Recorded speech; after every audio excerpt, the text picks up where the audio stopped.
you have classes there to teach people too, right? Yes. Can you share with us?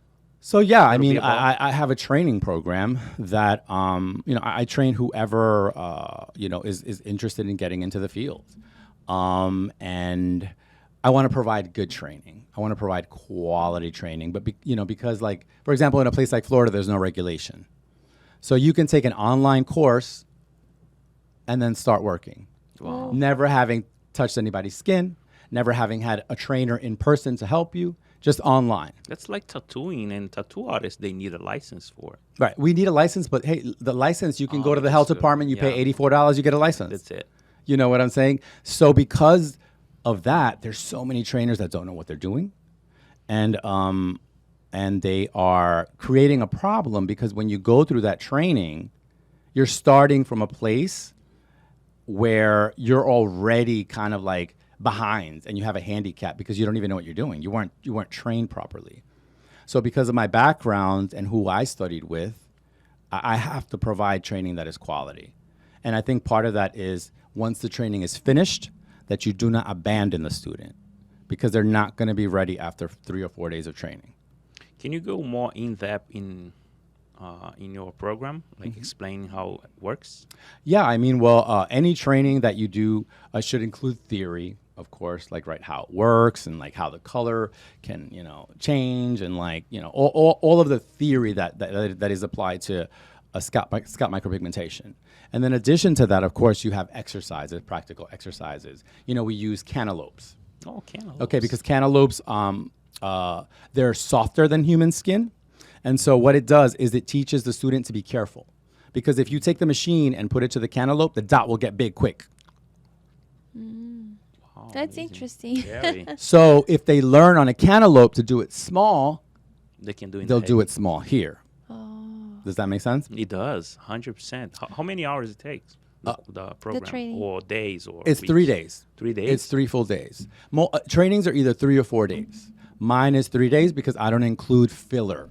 Like I don't teach my students who invented scalp micropigmentation or the history of pointillism. If you want to know what that is, Google it. You always follow up with the. You were saying that you have a student out of state, right? Yeah. And you always follow up with them and help Yeah, them. I mean that's crucial. Yeah, that's something that I'm really like passionate about because I feel that I was lucky, right? I studied under like one of the most accredited like masters that has the most accolades. So I was so lucky. So I can't train someone and then just be like, because it's just like, how could I do that? All my students, I do the same. They call me back. They send me message. I help them as much as I can. I am still in communication with people who trained 2-3 years ago. yeah, that's awesome. 2-3 years That you ago. give them the support. And do they training people after they on the last day maybe or no? Huh? Real models? Do you use real models? Oh for them yeah, to you have to. practice? You have to. They have to have time on a model on live skin. Yeah. You know what I'm saying? Because they get that first feeling of what it's like, and they get past the fear of having to do it on the Break skin. the ice, right? Mm-hmm. And they just need to be a scalp micropigmentation specialist. You just need a tattoo artist license, right? Because you're dealing with tattoo. Yeah. In the state of Florida, I don't know To about do other it, states. yes, yeah. If all you need is that, you need the training and you need the tattoo license.